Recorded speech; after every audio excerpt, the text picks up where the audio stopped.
It's been 15 years since Lost wrapped up its mysterious and mind-bending story, and people are still arguing about what really happened at the end. Did the passengers of Oceanic Flight 815 actually die in the crash? Were they stuck in some kind of afterlife the entire time? Or was it something deeper and more emotional than all the supernatural theories fans cooked up?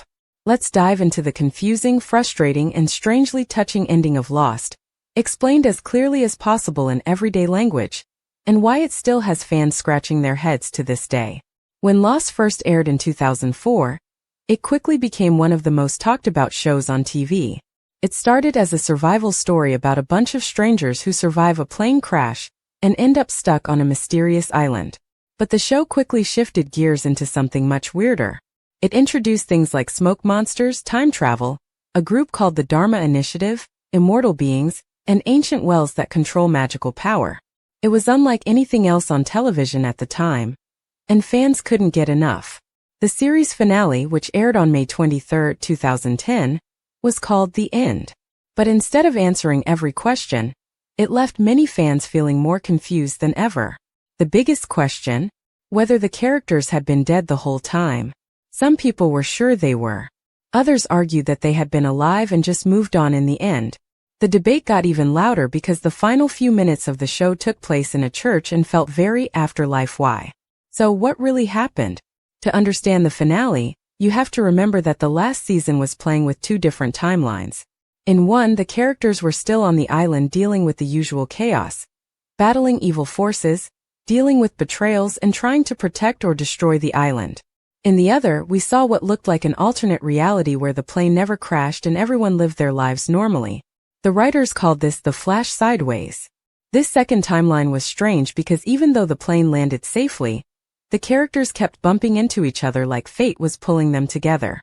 Little by little, they started remembering their lives on the island, as if they were waking up from a dream.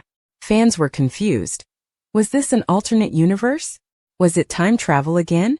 Or was it something else? Eventually, it's revealed that the Flash Sideways isn't real life at all. It's more like a waiting room for the afterlife. A spiritual space where all the characters go after they've died, whenever that may have happened. Some of them died on the island, others lived full lives and died years later. But this bardo, a term from the Tibetan Book of the Dead, is where they all go to find each other and move on together.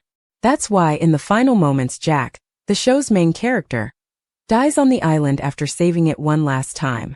But in the Flash Sideways, he's in a church with all the people he loved and shared his journey with. His father tells him that he's dead, and once he accepts it, everyone is together, smiling, hugging, and ready to move on. It's not heaven exactly, but a kind of peaceful closure. The screen fades to white. This emotional ending confused a lot of people because they thought it meant the characters were dead the whole time. That wasn't the case, according to the show's creators. The plane crash, the island, the Dharma Initiative, the smoke monster, all of that actually happened. The survivors were alive when they landed on the island, and the things they experienced were real within the show's universe. But once they died again at different times, they met up in that afterlife waiting room to let go and move on.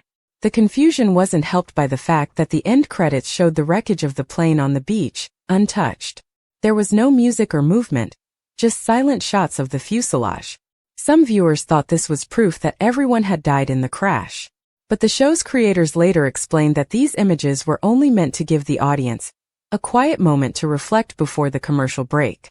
Unfortunately, that subtle choice made people believe the whole show had been a lie. Even 15 years later, the debate rages on. Some fans still feel cheated because the show never answered a lot of its big questions. For example, we never learned why pregnant women died on the island, or why the island had healing powers. And in the final season, new characters and places were introduced that only added more mystery, like the strange temple in the jungle and a second group of others we'd never met before. It felt rushed, like the writers were scrambling to explain too much while also trying to keep things emotional. There was also a major spiritual shift in tone. Earlier seasons focused more on science fiction and mystery. Think time loops, electromagnetic energy, and ancient ruins. But by the finale, it was all about forgiveness, redemption, and letting go.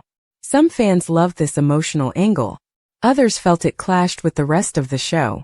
The writers of Lost later admitted that they knew they couldn't answer everything. They said they chose to focus on the characters instead of the mythology because every time they tried to explain something, fans would get upset or disappointed. So instead, they leaned into what they knew people connected with the most, the relationships between the characters. That's why so many of those powerful final scenes are just people finding each other again. Jack and Kate finally reconnect. Sawyer and Juliet are reunited. Desmond and Penny hold hands. Saeed and Shannon, Sun and Jean. All these couples who were torn apart during the series are together again, even if they died separately. The church scene was meant to be comforting, not confusing. It showed that, no matter how wild and tragic their lives were, they found peace together in the end. It's clear now that Lost wasn't really about the island's mysteries. It was about how those mysteries brought the characters together. The showrunner said that if they focused too much on the answers, fans wouldn't be happy anyway. They believed that emotional payoff was more satisfying than logical explanations. That's why we never got a full breakdown of the island's powers or the origins of the smoke monster. Even the creators admit some of their choices didn't land well. The stained glass window behind Jack's father in the church, filled with symbols from every major religion, felt too obvious for some fans. And the whole idea of turning Ben, the longtime villain, into a kind of spiritual helper to Hurley in the end didn't sit right with everyone. But overall, the writers stand by the ending.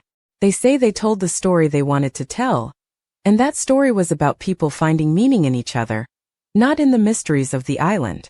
In a way, Lost was always about uncertainty.